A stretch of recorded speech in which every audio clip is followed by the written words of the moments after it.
Ya, Shalom. Mengapa Allah tidak selalu bekerja melalui mujizat? Setiap manusia menginginkan mujizat di dalam kehidupannya. Apa yang dia doakan, apa yang dia minta, diharapkan cepat terpenuhi dan jadi. Saya ingin kita melihat dari satu ayat firman Tuhan, yaitu Yakobus 1 ayat 2 dan 3. Saudara-saudaraku, anggaplah sebagai satu kebahagiaan apabila kamu jatuh ke dalam berbagai-bagai pencobaan, sebab kamu tahu bahwa ujian terhadap imanmu itu menghasilkan ketekunan. Pernahkah kita memperhatikan bagaimana sebuah rumah atau gedung itu dibangun? Tidak ada orang yang langsung memasang atap pada hari pertama. Yang pertama dibangun justru bagian yang tidak terlihat ya, yaitu fondasi.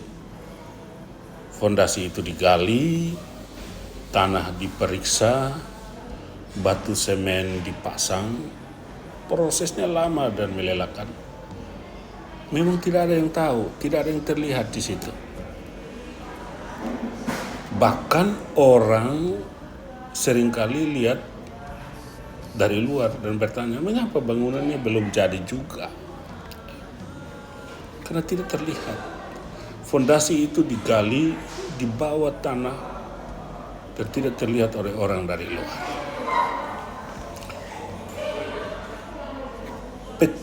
Pekerjaan terpenting itu tidak terlihat. Demikian juga cara Allah bekerja dalam hidup kita. Kita sering meminta mujizat, ya. Kita ingin persoalan kita selesai hari ini, kesulitan berakhir hari ini, dan doa dijawab hari ini juga. Ya, semua manusia ingin persoalannya cepat terselesaikan. Tetapi Allah sering kali memilih membangun fondasi sebelum memberikan hasil yang besar kepada kita. Di Alkitab kita lihat contoh Yusuf. Ya, dia harus mengalami penjara sebelum dia menjadi orang penting di istana. Atau Daud, dia mengalami padang gurun sebelum dia duduk di tahtanya. Lalu ada Musa, ya, dia mengalami pengembalaan di padang sebelum memimpin bangsa Israel. Pertanyaannya mengapa? Karena Allah tidak hanya ingin memberikan berkat, Allah ingin membentuk manusia yang siap menerima berkat itu. Ya, sekali lagi, Allah tidak hanya ingin memberikan berkat kepada kita, tapi Allah ingin membentuk kita siap menerima berkat itu. Ya, Yakobus berkata bahwa pencobaan menghasilkan ketekunan. Kata Yunani yang digunakan adalah hipomone. Hipomone itu berarti daya tahan, kemampuan bertahan di bawah tekanan tanpa kehilangan iman. Ya. Bertahan bukan berarti kalah, tapi bertahan berarti mempersiapkan segala sesuatu secara kuat untuk mencapai sesuatu yang lebih baik. Setiap proses yang Tuhan izinkan itu memiliki tujuan yang lebih besar daripada diri kita sendiri.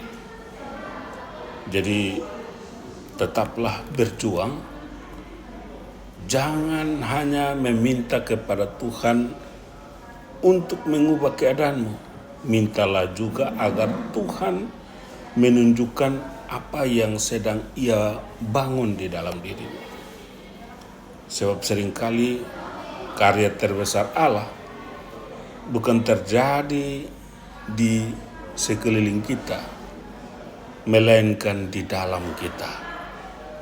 Kalau di dalam kita mencapai tujuan Allah, maka dengan sendirinya kita akan mencapai berkat yang lebih besar dari apa yang kita capai. Demikian Tuhan Yesus memberkati.